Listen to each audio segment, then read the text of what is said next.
Hello and Happy New Year. Welcome to the Dillon Dialogue. I'm Kerstin Anderson with the Town of Dillon, and I'm here with Mayor Kevin Burns. Hey, everybody. And Utility Superintendent Robert Buras. Hello. All right. So today we're here. Robert is going to give us some information about water in Dillon and a recent announcement that we have been trying to get out to the public. Yeah, in the recent past, we've had some lead issues with the system. Some of the homes that are built before 1988. Before that, the fixtures and solders with the solder and the fixtures that are within the home contain a certain amount of lead. And because of our water characteristics of being aggressive, it actually leaches the water out of the fixtures and the solder over a period of time. Usually it's 6 hours. So when the water sits in the pipes for 6 hours, it starts leaching out, and it can actually get to the action level, which is what EPA is looking at. So to be clear, it's like you said in the pipes, you mean the pipes of individual homes, not the pipes of our exactly. system, The right? only issues are in the homes that are built before 1988 and before, because of the solder, that's the lead content that's in the solder and the fixtures. We've already tested the source water and the finished water from the treatment plant, and there's no lead contained within the water and that we're delivering. Okay. So how often do we do tests like these? Well, our requirement right now is we do 20 samples twice a year, once in the first half of the year and once in the second half. And we will continue doing that until we make the improvements on the system, which we're working with our engineering firm in the state to look at other options to further our corrosion control system to improve it upon what we have already done in 2015. And so these actions we're taking, they're not mandated specifically to us. This is a standard program that anybody has to engage in. They right? do. Once you meet the action level, which is 0.015 parts per million, you're required to start looking at a corrosion control system, which we did in 2015. It was installed in January and started operating. We did meet the requirements of those testing in 2015, and then we actually went and improved our sample pool, which we had higher risk homes, and it showed that we still had an issue, and we're addressing that since that occurred.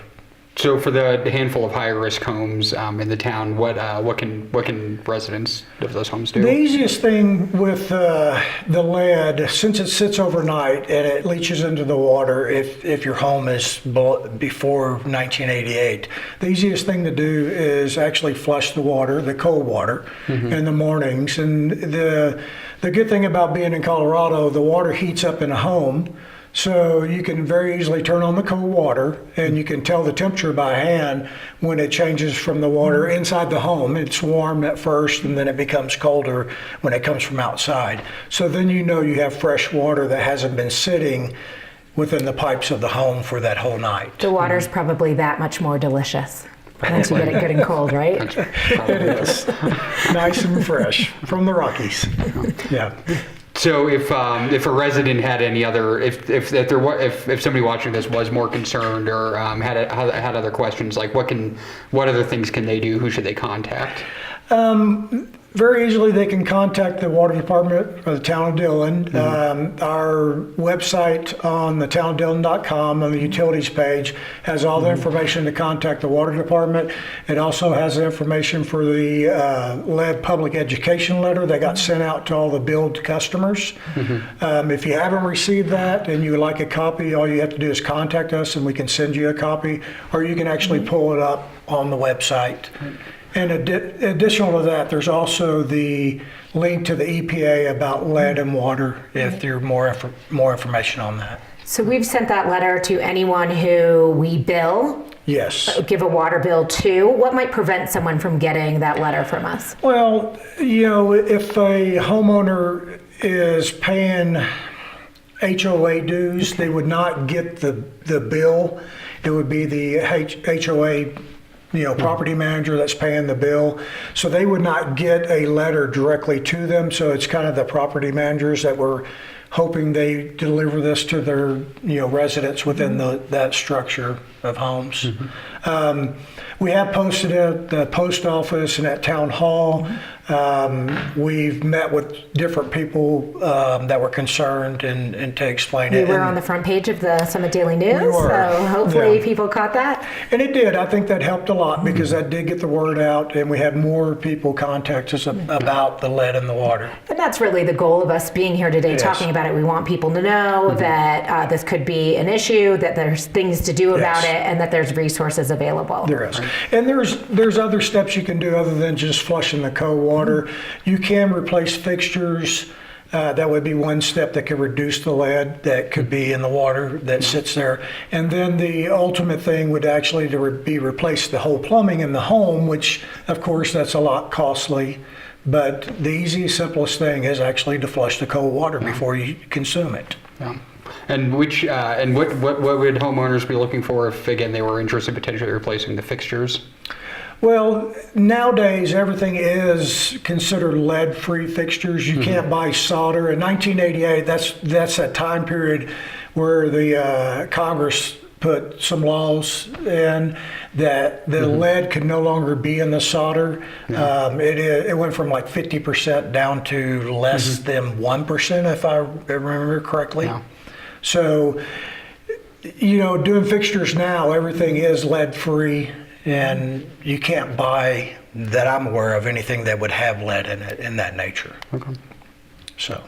Great. Well, since we have you here, Robert, and we're talking about pipes and water and things like that, tell us a little bit about the construction and the project that was just done. I'm sure most people, if they were in town, noticed the huge vehicles on Highway 6 just a few days before Christmas. Of course, yeah. Well, we do a daily check on our consumption of water, and also monthly we look at the amount of water that we lose that we can account for.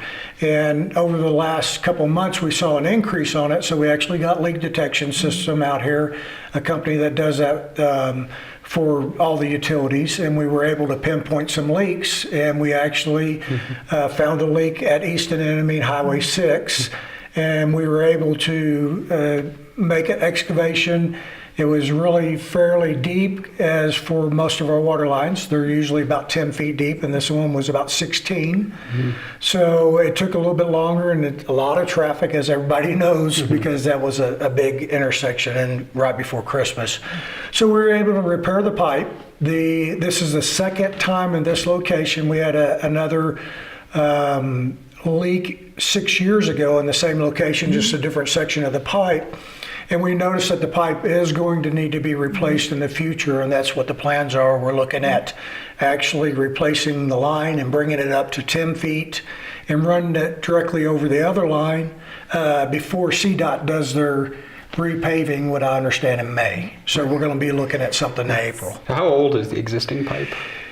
It is, I don't know exactly for sure. I know it was put in when all the development in Easton Enemy was put in. So I think what we were looking at was somewhere in the late 80s is when it was put in. What's the average life of a pipe like that? Well, if it's in normal soils, and this obviously these soils that are against the pipe are corrosive, and it's attacking the pipe. And a normal pipe should last 50 plus years. Okay. So this is a Its incident. lifespan. Yeah, and when we had the excavation open, you could actually tell the different layers of dirt. And the dirt that it was in was a lot darker and richer and organic. And that's probably leads to the corrosiveness of how it, eats at the pipe away and that nature. So another exciting public works project for later this year. That we can talk about for the rest of the year. Yeah, exactly. So I do before we let you go, Robert. I did want to ask you because we have a chance for a little Dillon Dialect Science Corner. What you mentioned aggressive water earlier before. What does that? Let folks know what that means. Well, yeah, because not understanding. Aggressive water means that it doesn't have the material in it. In this case, it doesn't have the minerals in it as far as calcium and magnesium to actually coat the pipe. So this water, our water that we have, being that it comes right from Straight Creek, it doesn't have very much time to pick up the minerals to get hardness and alkalinity. So and the pH is lower. So what happens is it tries to absorb other materials that are in the piping, which is the lead and other things. So it's aggressive as in trying to absorb other materials. So what we did on the corrosion system, we actually raised the pH to the highest level that we could at the time, and we did see improvements. We have some sites that we use at homes that before we did the corrosion control, the levels were a lot higher, and since we started the system, we saw them drop consistently, and we knew it was working. It just was, we changed our sample pool because the state and EPA wanted us to get a more higher risk sample pool, and we did. And it shows that we still have an issue, and we want to get that issue corrected. So, aggressive is meaning that it wants to absorb a lot of material. And the next thing that we'll probably look at is not additionally just raising the pH, but putting in lime or soda ash, which would give us more calcium hardness within that chemical, which would coat it, and hopefully that will take care of the issue. Well, thank you, Robert, for being here, talking to us about H's and O's and all that goes with that. Definitely. We appreciate it. Yeah, and feel free to contact me, at the Water Department of Town of Dillon if you need to discuss the lead and copper issue anymore. And thank you. I appreciate it. Thanks. Great. We're going to take a quick break, and we'll be back, joined by our town manager, Tom Breslin.